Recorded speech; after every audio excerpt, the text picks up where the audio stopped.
It's 1612, and a woman is in a courtroom. She's accused of killing 3 men through witchcraft. She's presented with a confession that she denies. But then, a girl is brought to testify against her.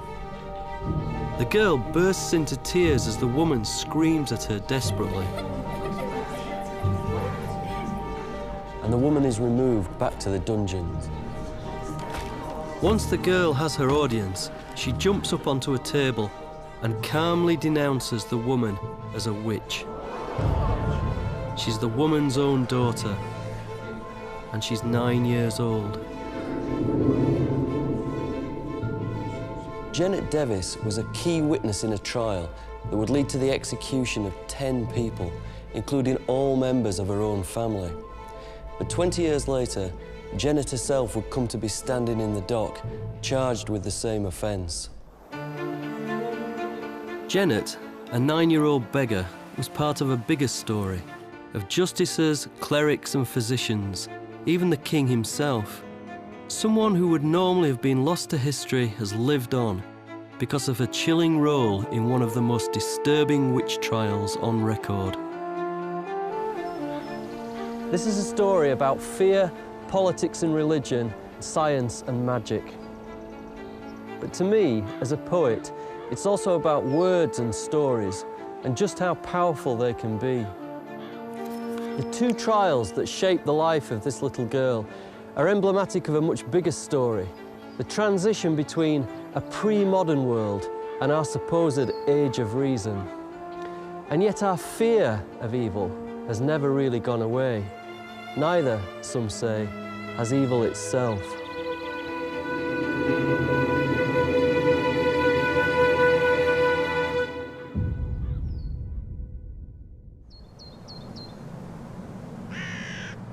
Fear of evil was endemic in England 400 years ago, when King James I was on the throne.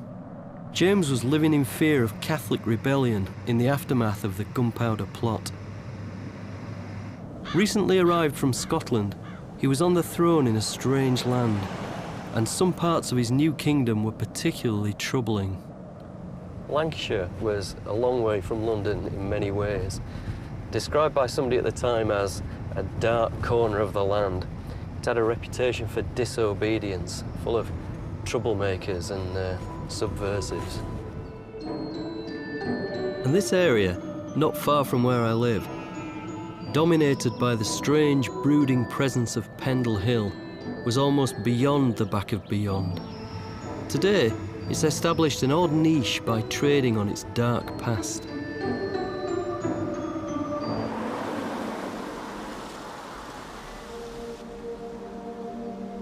In 1612, the 9-year-old Janet Devis lived in obscurity at her grandmother's house, Malkin Tower.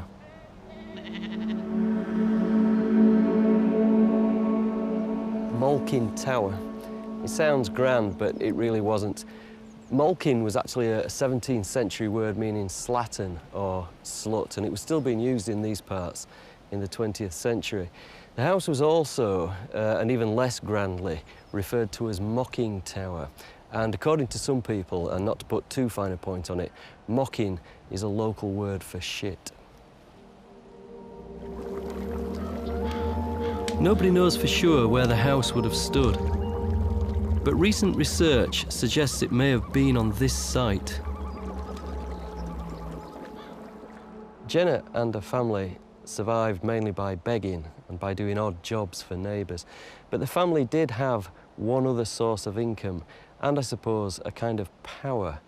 Janet's grandmother was well known locally as a cunning woman, and everyone knew her as Old Demdike. The role of the cunning woman is an incredibly valuable one, especially for poor people who don't have recourse, say, to doctors. And there's all sorts of modern roles rolled up into one, as sort of a social worker and a policewoman and doctor, all those things that give people a kind of security about their otherwise anxious lives. But it's a rather an ambiguous role, because to be a cunning woman, the authorities would call it witchcraft, really. So cunning women can get into trouble with the law if they fall out with their clients. To Janet and her family, it was a fact of life that a person might have the power to heal or harm through the use of charms or spells. To them, it wasn't mumbo-jumbo, it was real. It happened. Witches are people who do bad things. Cunning women are people who do good things. Cunning women cure you and find your lost stuff. Witches steal stuff from you and make you sick or kill you. At Malkin Tower, Janet lived with her grandmother, her mother Elizabeth, and her elder sister and brother, Alison and James. There were no adult men. Elizabeth's husband had died 11 years earlier, and 9-year-old Janet wasn't his child. She grew up knowing that she was the runt of the litter and a bastard daughter of the house. I think that would have made her feel isolated, indifferent, even cursed. In the later investigations, it became clear that Janet's world was populated by demons. Janet's grandmother was not the only cunning woman in the neighbourhood. Old Chattox, the head of a nearby household, was a rival for her business, and the Devises believed her to be a witch. For some years, Elizabeth's husband had been making payments of oatmeal to Chattox. The year the payment was not made, he died. At most times in history, such family squabbles would have passed by unnoticed, but these weren't usual times.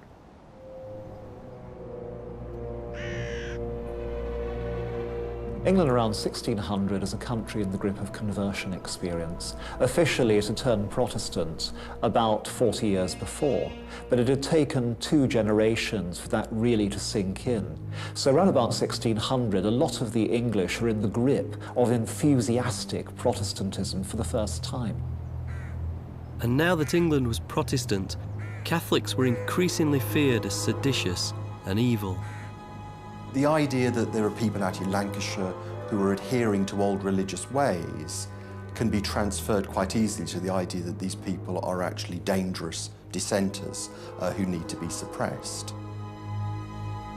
To devout English Protestants, the Bible brackets idolaters, heathens, sorcerers together.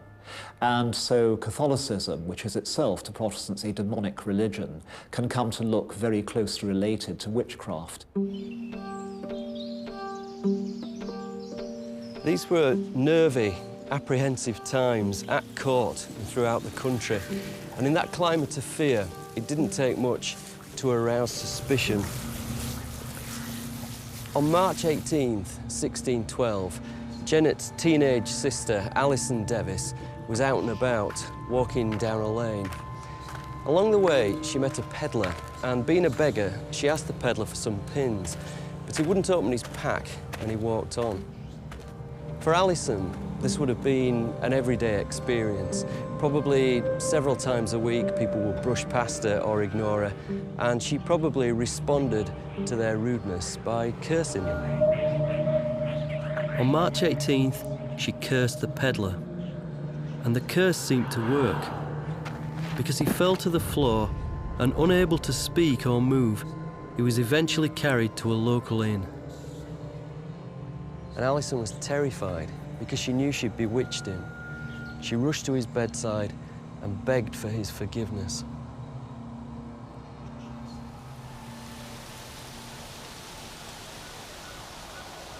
From the legal records, we have a very detailed description of the peddler's condition following his collapse.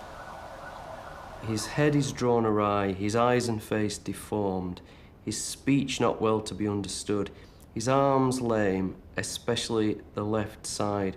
What would you say that that was a description of? I think there's very little doubt that those symptoms reflect the fact that he has had a stroke. The face being awry, the left arm not working. I mean, something coming on that suddenly really can only be a stroke. Alison seemed convinced that she had caused this stroke through bewitching him. And blamed herself and agonised over it. Is there any logic in that? From the description It does sound as though the two events were significantly linked. Looking at it as a scientist, yes, the curse causing him to become very upset and to put the blood pressure up and to cause him to then have a stroke. And exactly the same situation these days could happen as a result of road rage or an argument or some devastating piece of medical information being given to somebody can result in people having a stroke. What's so striking for me is that Alison was in no doubt that she'd nearly killed a man. Perhaps she really had. It was her fear and her own contrition that would lead directly to her downfall, and that of all her family as well. The consequences of Alison's curse spiralled out of control when the peddler's outraged son reported the incident to an ambitious local magistrate, Roger Nowell. England has justices of the peace dotted all over the place, and they are the men who dispense the law. Some of them are not very good, some of them are very lazy, some of them are extremely zealous indeed. Roger Nowell is one of those zealous types. He's ambitious, he's a Protestant, and he sees that actually that his route to success in his career is to go out there, identify nonconformists, that could be witches or it could be Catholics, and bring them to justice. Roger Nowell began investigating. He interviewed Alison Davis, who, in her need to unburden herself, confessed to everything. But she also accused her neighbour, Chattox, of bewitching and killing 4 people and of making clay figures. Alison seems to have been seriously spooked by what she'd done to the peddler. I think it's likely that her little sister Janet would have been pretty freaked out by it too.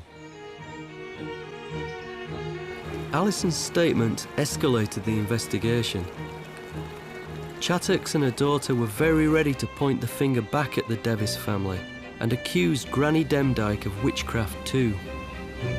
Nowell realised that he was no longer investigating a single incident, but was now heading up a major witch hunt, rooting the evil out of Pendle. On April the 2nd, Nowell made his first arrests. Janet's sister and Granny, as well as her neighbours Chattox and Anne, were all shipped off to distant Lancaster Castle to await trial. Roger Nowell was confident that these arrests would please the king.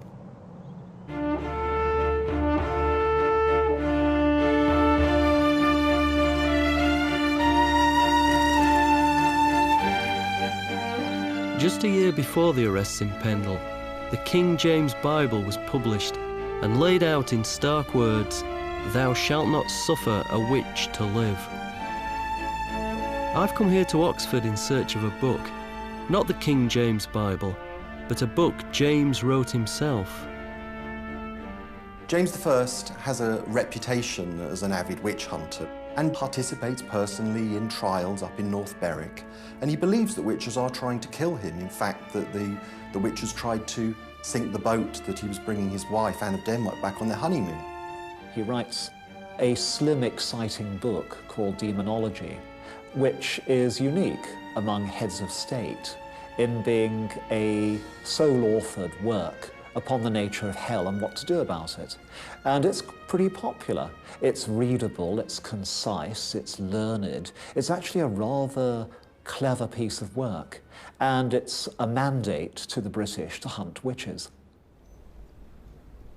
This is an original 1597 edition of James's Demonology, written, says here at the beginning, because of the fearful abounding at this time in this country of these detestable slaves of the devil, the witches or enchanters. James is very much a product of the Presbyterian Kirk in Scotland. Presbyterian ministers who brought James up as Presbyterian in a bid to counteract the influence of his Catholic mother tell him stories all day about the power of the devil. They deliberately scare him, and it works. You can scare a child very easily. They talk him into feeling that he's surrounded by witches. The demonology might seem a bit like the ramblings of a paranoid man, but as the saying goes, just because you're paranoid, it doesn't mean that they're not out to get you.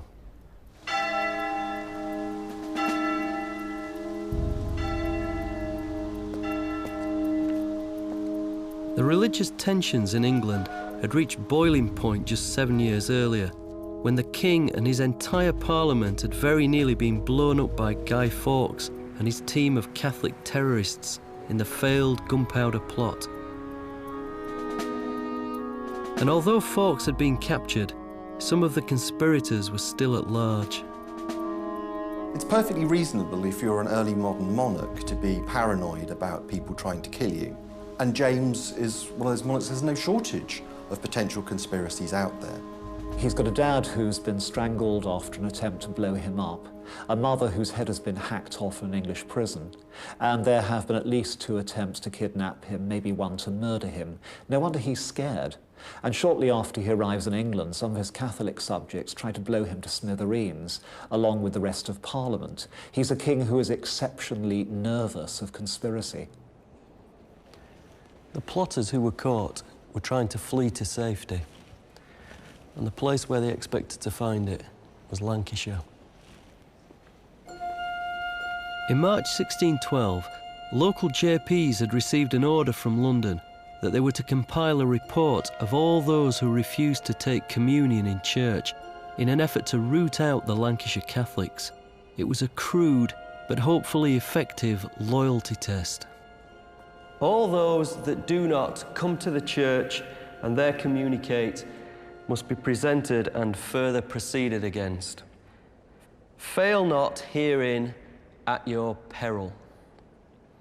And here, look, one of the order's signatories was Roger Nowell. There's no question about it. On Good Friday, 1612, every loyal subject should have been in church. Instead, at Malkin Tower, Janet's mother threw a party, and to feed the guests, a brother stole a sheep. Of course, there would be friends absent from the gathering. Alison and Granny Demdike, along with the neighbours, were now awaiting trial in Lancaster Castle. What happened in that house on that day will become the subject of intense scrutiny over the following months. There were guests at Malkin Tower. Was it an Easter party? Just friends round for lunch? Was it a solidarity meeting of those relatives of the prisoners held in Lancaster Castle? Or was it a gathering of witches? The local constable hears a whisper that there is a meeting of witches at Malkin Tower and arrives suddenly at the door with his men. Afterwards, with echoes of the recent Gunpowder Plot, they would be accused of conspiring to blow up Lancaster Castle and to murder its jailer. Everyone present was arrested, but the family at Malkin Tower did not come quietly. They told the constable that there'd been more people at the party who had left already. You'll never guess who you just missed. And so the others implicated were also arrested. They were all accused of plotting to kill a man by witchcraft. By the time he'd finished, Nowell had sent another 8 people to join the original 4 in Lancaster Castle. It was all going so much better than he could have hoped. Unlike some of the people detained, Janet Devis was definitely at Malkin Tower on Good Friday 1612. But she wasn't taken away with the others.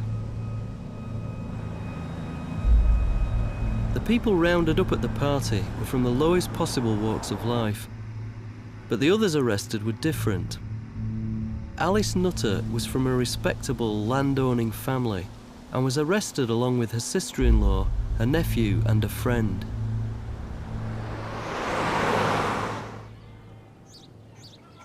The Nutters are still in the area. Colin Nutter lives here, and many other relatives live nearby, and always have. Colin's a Yorkshireman. I think I'm right in saying that there aren't many Nutters in Yorkshire, but there are quite a few over here, aren't there? Oh, yes. Oh, yes, there are quite a lot of them here. So how did somebody like Alice Nutter come to be caught up in the witch trials? I think she was in the wrong place at the wrong time, really, with Alice Nutter. What would Roger Nowell's motivation have been? The Nutters at that point were a strong Catholic family. and I think he would curry favour with the king and the powers that be if he catching Catholics as well, you see. She had two relatives who were priests who were hung, drawn and quartered. And one of them in Tyburn and one in Lancaster. So as far as Noel was concerned, she was just another one of these troublemaking Catholics then? Exactly, and she would be used as a pawn for his own ends, really. It seems pretty unlikely to me that Alice Nutter and her friends spent Good Friday eating stolen mutton at shit towers with the local beggars. But whatever the truth, they were rounded up, arrested, and taken to Lancaster Castle.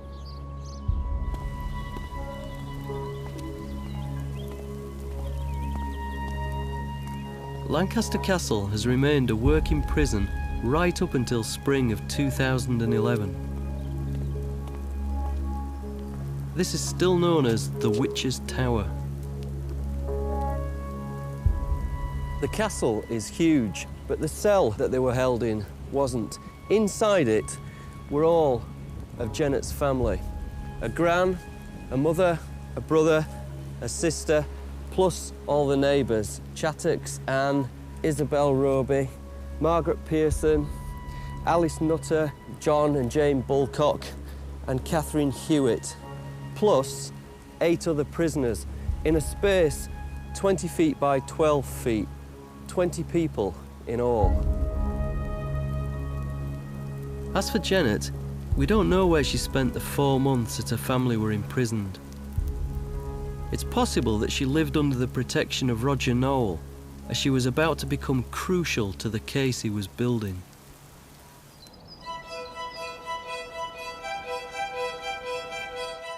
The magistrate would have been well aware of the king's thoughts on witch hunting. Right at the end of his demonology, King James wrote something that became especially relevant for the case of the Pendle witches. And here it is. Here's what the king says. In my opinion, barns or wives or never so defamed persons, that's children, women and liars, all lumped in together, may of our law serve for sufficient witnesses and proofs in matters of high treason against God. That's telling Noel and other magistrates in the country 2 really important things. That witchcraft is treason, not just against the king, but by extension also against God himself. And secondly, he's saying the law should allow children to testify in court. And it wasn't just Noel who was influenced by King James's demonology. It would also influence the professional justice system. Everything we know about this whole story comes from one book, The Wonderful Discovery of Witches in the County of Lancaster. It was written by one Thomas Potts while serving as clerk to the court when the prisoners went on trial in 1612. He kept his notes of the trial and wrote them all up to demonstrate the rigour of the trial proceedings. He also dedicated the book to his patron, Thomas Knivet. Knivet was the man who arrested Guy Fawkes. Potts was making a clear connection for the reader between witches and Catholics as traitors or terrorists. The whole book is an exercise in political brown-nosing. Nonetheless, it represents an extraordinarily detailed account of a 17th century witch trial.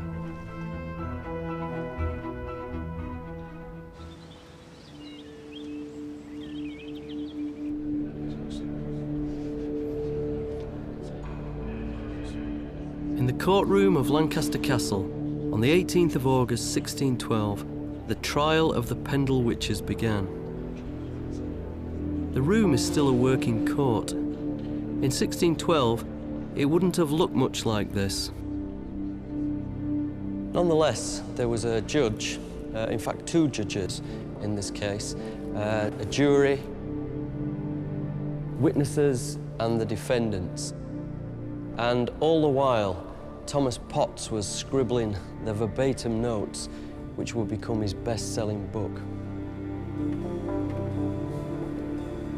The outcome of the trial was far from being a foregone conclusion. Probably less than half of accused witches actually are convicted and executed.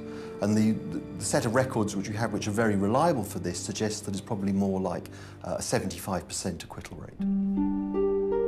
Whatever the odds, for Janet's sister, whose curse had started the whole affair, things didn't look good. Poor Alison Davis. She didn't even want to defend herself. She was completely convinced of her own guilt. Her words had caused the peddler to collapse, and that terrified her. She was asked in court if, through her magic powers, she could restore the peddler to his health and strength, but regretfully, she said that she couldn't. She did say, though, and others agreed with her, that her grandmother would have been able to help him. But in the 4 months of waiting for the trial to begin, Granny Demdike had died in the tiny, filthy cell.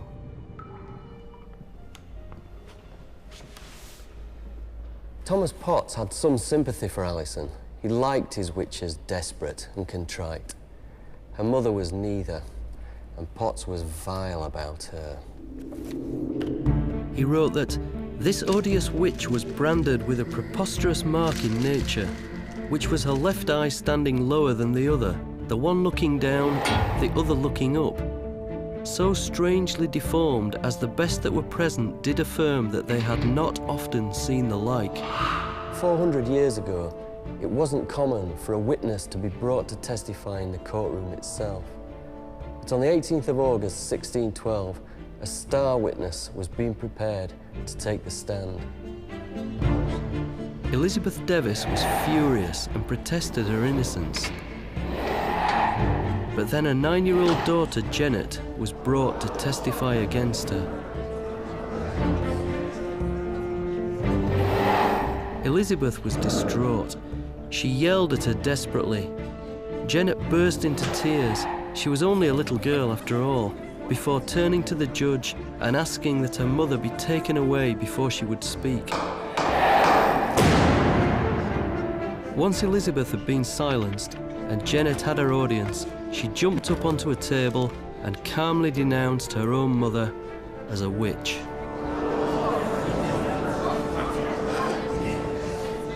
When I was a probation officer many moons ago, I spent a lot of time sitting in the Crown Courts of Lancashire, a lot of them old and intimidating cockpits like this.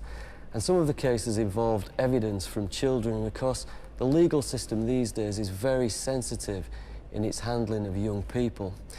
We'll never know why Janet Davis said what she said, but standing on the table, centre stage in the middle of this moral and political and legal drama, I can't help think that she was reciting her lines. My mother is a witch, and that I know to be true. I have seen her spirit in the likeness of a brown dog, which she called Ball. The dog did ask what she would have him do, and she answered that she would have him help her to kill John Robinson of Barley, James Robinson, Henry Mitten. Janet went on to describe the meeting at Malkin Tower on Good Friday. At 12 noon, about 20 people came to our house. My mother told me that they were all witches. She described the food they ate and named 6 people she'd seen there whose names she knew, as well as a mother and brother.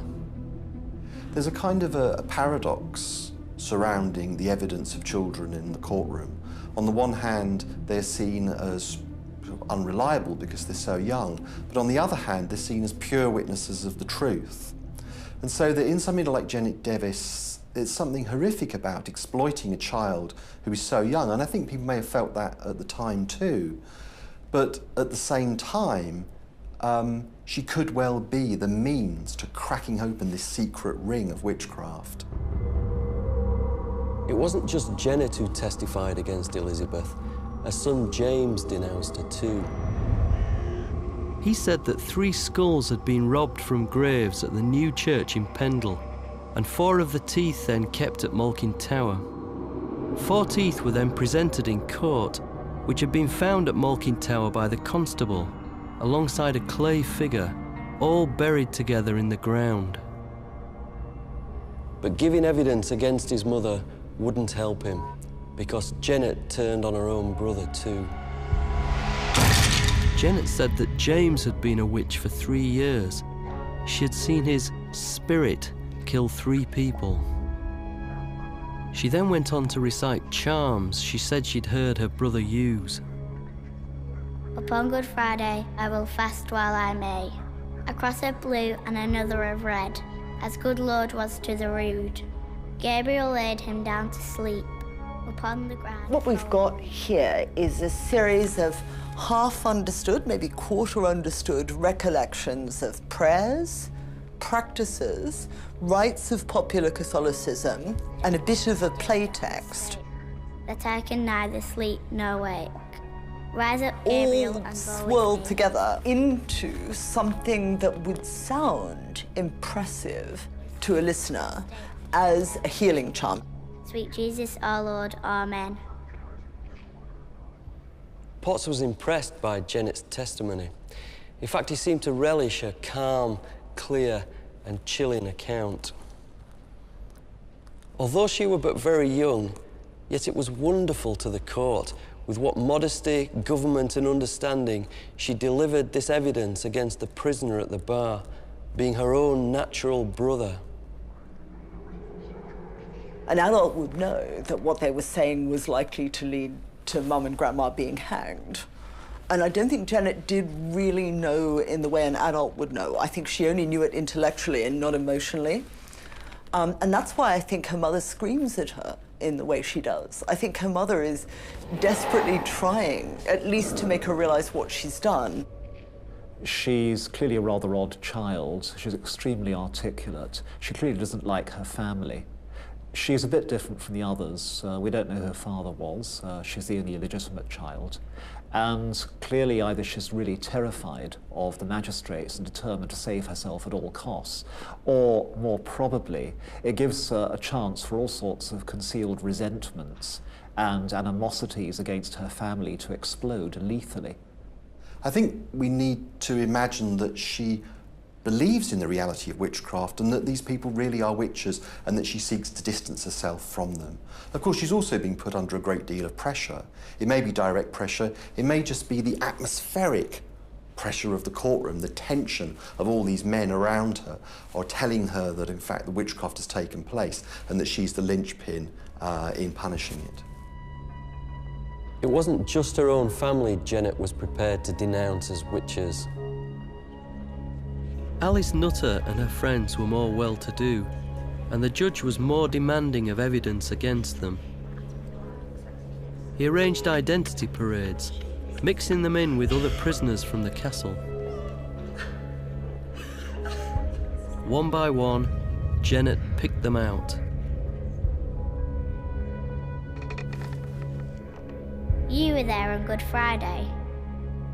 You had on the prettiest dress. You ate the mutton. You were sitting right by me. In an attempt to catch her out, the judge then asked, "Did you see Joanna's style, a made-up name?" No, sir, I never heard of her. Most of the early modern witch hunters rely on the Bible and/or the texts by the great continental demonologists as their texts. The Lancashire witch trials are really unusual in that they ignore these pretty well completely and fasten on the King's own book, King James's Demonology. And in a way that's extremely rare, they're plainly ticking boxes. King James says witches use body parts for evil magic. Body parts are found, the Lancashire witches' property. They make clay images. Whoops, is what the Lancashire witches are supposed to be doing. Children are extremely useful as witnesses. Wow, we suddenly have Janet. So what these people are doing is looking upwards to the monarch as their fount of wisdom. The evidence against the prisoners had stacked up perfectly. We tend to assume that witchcraft was just one big delusion and therefore that the witches who were convicted were in fact innocent. But accused witches believed in witchcraft too. And I think it's improbable to think that witches never tried to use magic in order to kill somebody. Well, today we prosecute people and punish them if they attempt a crime but are unsuccessful. So the witches of 1612, by that measure, were they innocent? By the end of the two-day trial, the jury had decided that all of Janet's family and most of her neighbours were guilty of causing death or harm by witchcraft. 10 people were sentenced to hang. Elizabeth Devis, Alison Devis, James Devis, Anne Whittle, Anne Redfern, Isabel Roby, Alice Nutter, Jane Bulcock, John Bulcock, Catherine Hewitt. The day after the trial, the 10 convicted prisoners were brought to a place still known as Gallows Hill.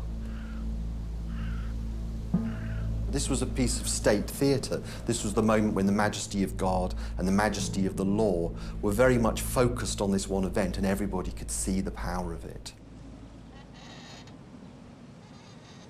At the critical moment, the witch was led out, forced to climb the ladder, the noose put over her neck, and then at that moment, the crowd went rather quiet. They didn't die from having her neck broken, but from slow strangulation that might take as long as 20 minutes. And in fact, there are accounts of friends and family coming forward and pulling on the legs of the poor person being executed in order to hasten their end.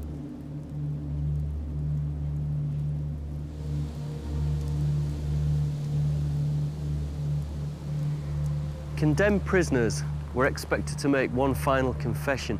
It was a last chance to save their souls, though not, of course, their lives. We're told that Elizabeth and Alice Nutter never confessed, not even with their dying words. I think it's probably very likely, based on the standards of the day, that Janet would have been encouraged to be there too. A lot of history's most ghastly locations are completely transformed now. This is a park where kids come to play football and do whatever kids do in parks these days. For me, the most chilling thought about what happened here was the idea that Janet might well have been watching the hangings, and the last thing that Elizabeth might have seen as she looked out from the gallows might have been the face of her daughter, the child who put her there.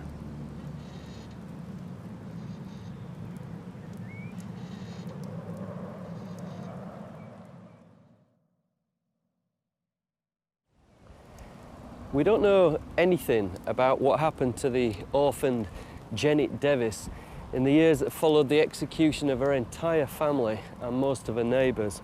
It's difficult to imagine anybody wanting to take her in, but it could be argued that they weren't her last victims.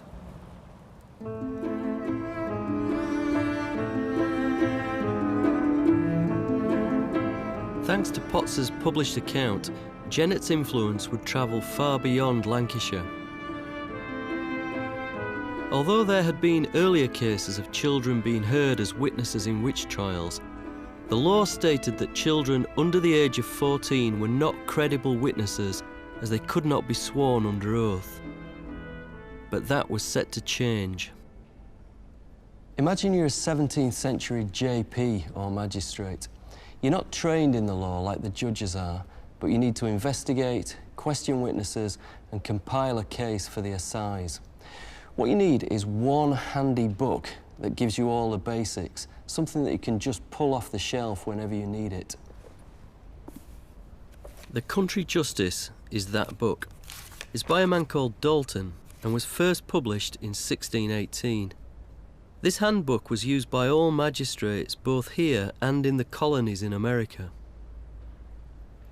You've got some people accused of witchcraft.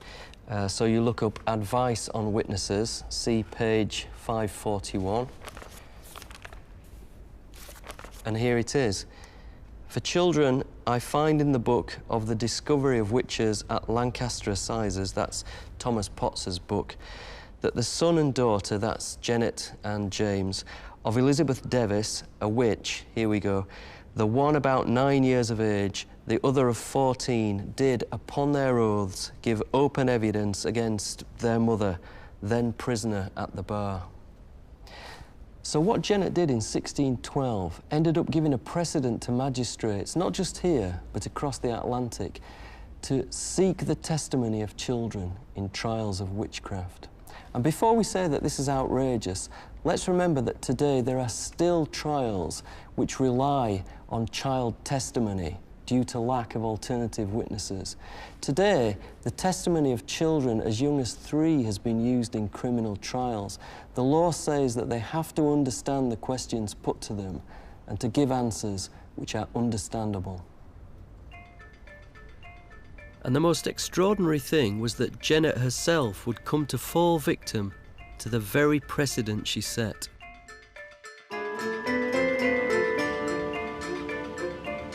In November 1633, 22 years after the 9-year-old Janet testified against her family, a 10-year-old boy from Pendle came home late one evening and told his parents a very strange story. Edmund Robinson explained that the reason he was late was that he'd been picking berries. And while gathering berries, he said he'd seen 2 greyhounds. I tried to get them to chase a hare, but they didn't run, so I beat them with a stick. One of the dogs turned into a witch and the other into a boy, and she then turned him into a horse. The witch took me away on the horse to that house, Horstones, and their barn was full of witches, maybe 60 of them, and from the ceiling there were all these ropes hanging down, and they were pulling on the ropes, and amazing food came falling down. I was so frightened, so I ran away, and they chased me for ages. And before I got home, I met a boy with cloven hooves, so I fought him. That's why I'm so scruffy. It's not my fault. All of which seems to have been accepted as a genuine reason for lateness, somewhat surprisingly.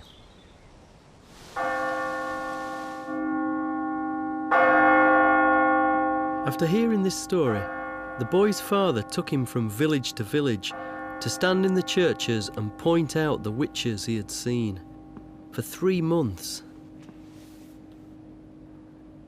The curate of a local church described seeing Edmund at work.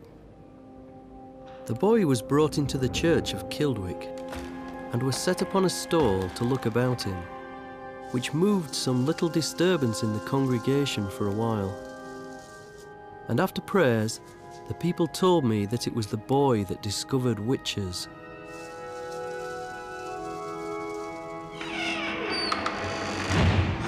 On the evidence of Edmund's bizarre story, about 20 people were imprisoned and put on trial in February 1634. One of them was called Janet Devis, accused of killing Isabel, wife of William Nutter. I can see absolutely no reason to think that it's not the same Janet Devis from the earlier Lancashire trial that's accused by Edmund Robinson. But the fact that someone of the same name appears as a suspect in the second trial with some of the same families involved in the same place, I think is very suggestive. I think really there's no reason to suspect that it's not her. Again, it's the stories the children tell that have such an incredible power. Not only Edmund's story in 1633, but the words Janet used back in 1612 have returned to haunt her. She'd been a witness for the Crown as a 9-year-old and had been spared the noose. But this time, surely, she'd hang. Yet these were different times, and England had changed since 1612. When we look back into the 17th century, we think of what happened before the 17th century. We think of a world where witches were persecuted, where people relied on what other people said, everybody was suspicious, everybody was very uncertain. It was a time of great political and religious uncertainty. And then when you look forward to the 18th century, you've got a sense of order and stability. So the 17th century was a period of transition. When Thomas Potts wrote his book, he thought he'd be pleasing the king with his account.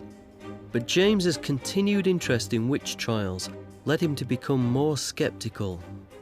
Something very important happens at Leicester in 1616. A boy, maybe 12, 13 years old, claims that he's bewitched, The case goes to trial, and 9 women are hanged. Well, the following month, James I goes to Leicester. He interviews the boy and discovers that he's lying. And then, as a consequence, the judges are very soundly rebuked. And this goes out as a message to other judges to be very, very cautious in witchcraft cases, particularly if your star witness happens to be a child. And by the time Edmund told his story in 1633, a new king was on the throne. Charles I was even more doubtful about witch hunting than his father had become, and his attitude towards religion was so different from his father's that many suspected him of being a Catholic. His wife certainly was. Crudely, it's true that the most radical Protestants, the people we call Puritans, are the most concerned about the devil and demons. And as Charles I is a king who is deeply suspicious of Puritanism, he's pretty suspicious of accounts of demons. So here we are, 22 years later, back in the courtroom. Just as before, a jury listened to a child telling stories of witches. But this time, Janet was in the dock. And just as before, the jury believed the child to be honest and the prisoners evil. On Edmund's testimony, 17 people were found guilty and should have been sentenced to death. But in this new kind of England, this changed England, the judges weren't happy with these verdicts, and the matter was referred to London, to the King and the Privy Council. 4 were sent from Lancashire to London. But not Janet. She was one of those who waited behind in the castle, where several prisoners had already died of jail fever during the 15 months they'd spent there.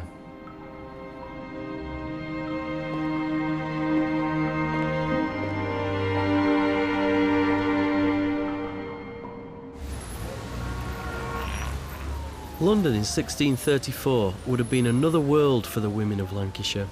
When they arrived, the 4 were held in the Fleet jail.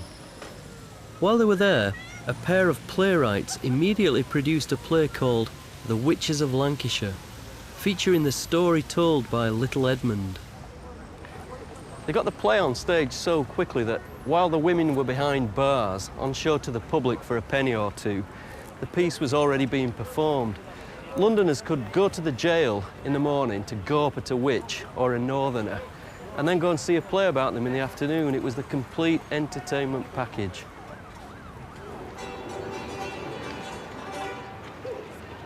Aha!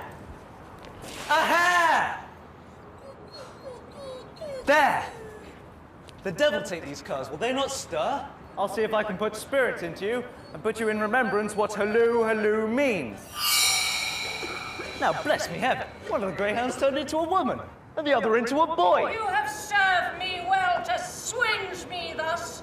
You young rogue, you have used me like a dog. Oh, not you, a witch. The power of stories never ceases to amaze me. A young lad in rural Lancashire tells his tall tale. The next minute, it's a play in London. Help! Help! Help! Help! Help! It's interesting that although in 1634 most people still believed in witches, they were able to laugh at them. That would never have happened in 1612.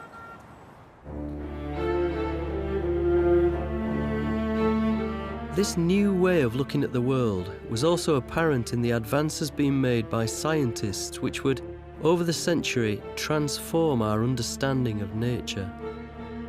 Scientific research and experimentation did not banish a belief in witchcraft and superstition overnight. Far from it, but it did provide serious tools for trying to tell the innocent from the guilty. These were applied in 1634 to those women from Lancashire accused of witchcraft. And this was one of the earliest ever cases of what came to be known as forensic science, science relating to the law courts.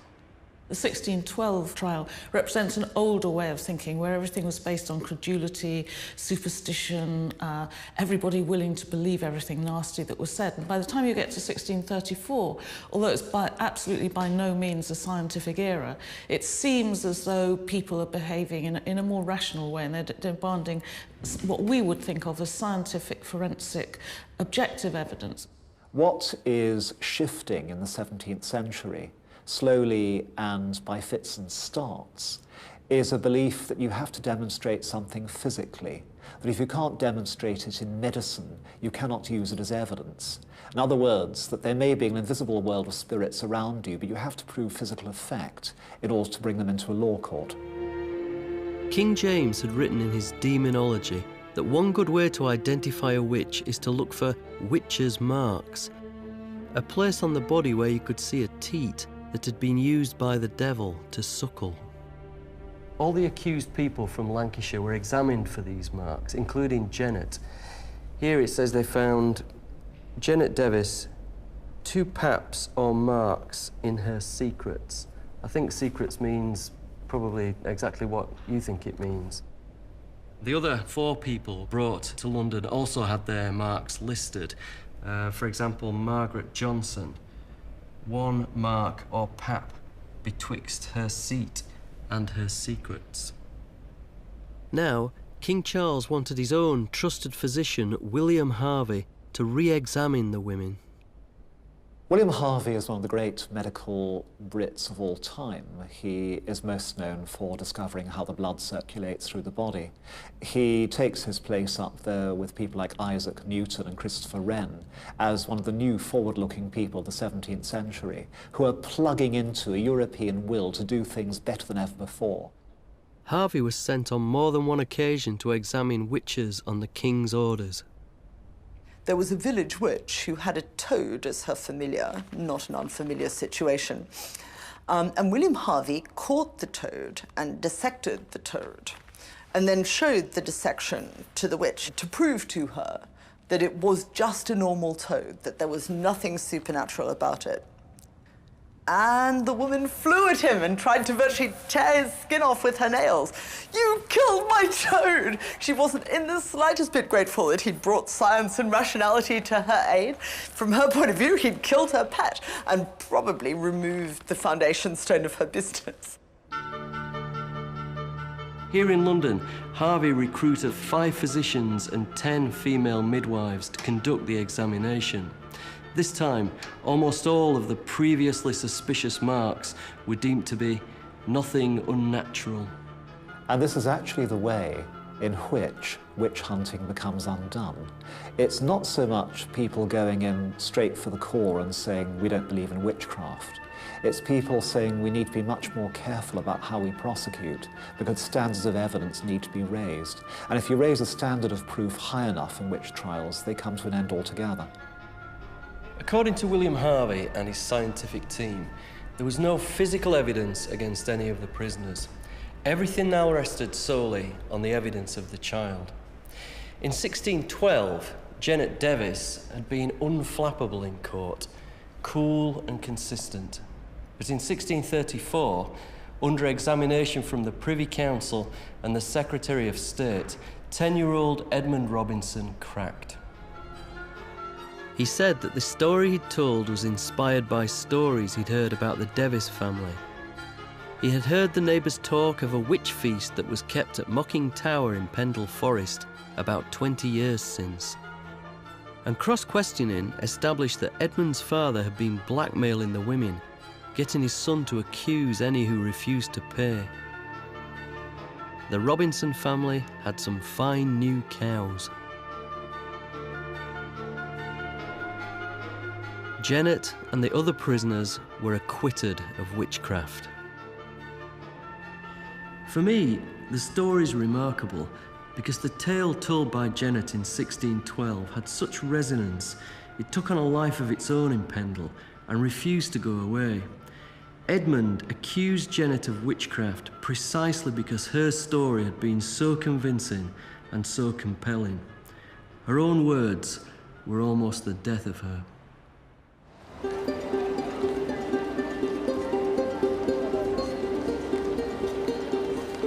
Since the time of Janet Davis, we've become less credulous of magic and more rigorous in our demand for empirical evidence. In our modern technological age, we pride ourselves on our rationality and scientific understanding of the world. But some things don't change. Many people still believe in evil, although of course where that evil occurs tends to change from year to year and community to community. Child killers, drug dealers, paedophiles, terrorists.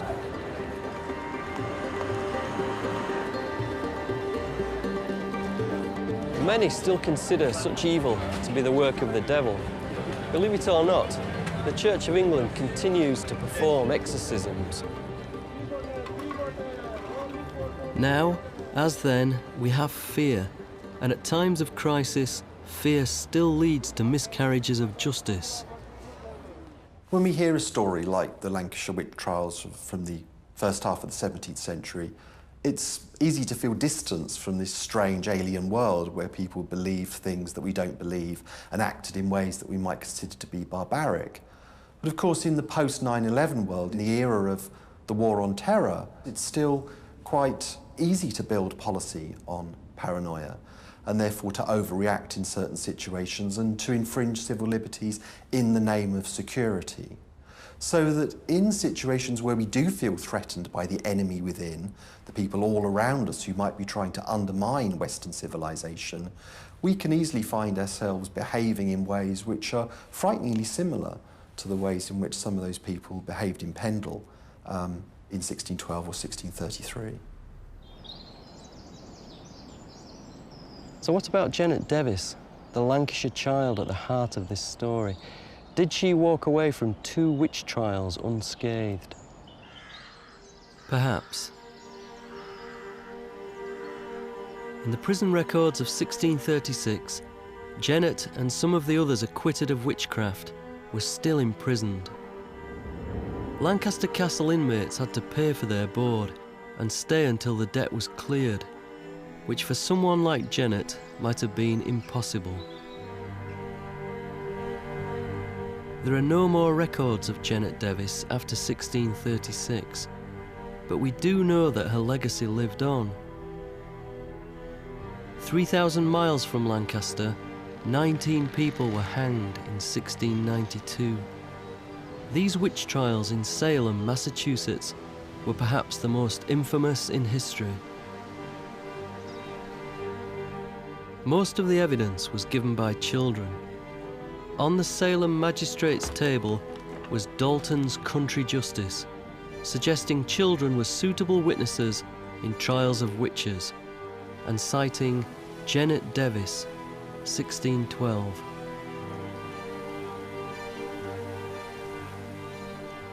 "400 years ago, the idea of witches in one's midst must have been terrifying.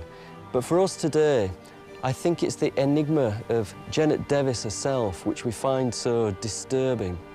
We'll never know why she said what she said, but that desire to believe her was born out of the kind of wild and irrational fear that can turn neighbour against neighbour and relative against relative and can make, well, demons out of all of us. Maybe it's because our protective instincts are so strong and our imagination so powerful, but we still struggle to control that fear during times of crisis, times when the truth can be the hardest thing of all to divine.